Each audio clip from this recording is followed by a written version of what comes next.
Social work code of ethics, una-una, service. Ang goal natin is tulungan yung mga tao na nangangailangan and also address yung problema na kinakarap nila. Social justice naman, we challenge social injustice.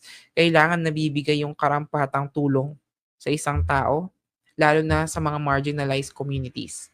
Integrity, we believe in a trustworthy manner. Kahit hindi ka nakikita, you have to make sure na uh, naka-incline or naka-align ka with the code of ethics kahit walang nakakakita sa'yo or hindi ka nakikita ng supervisor mo. Importance of human relationships, recognize the central importance of human relationships.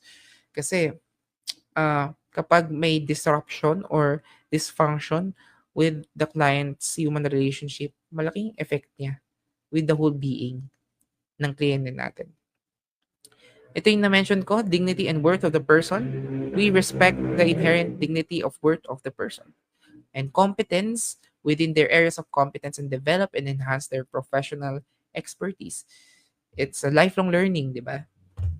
Kailangan, sorry, kailangan we indulge yourself with trainings for continuing professional development or CPD. That is the Social Work Code of Ethics.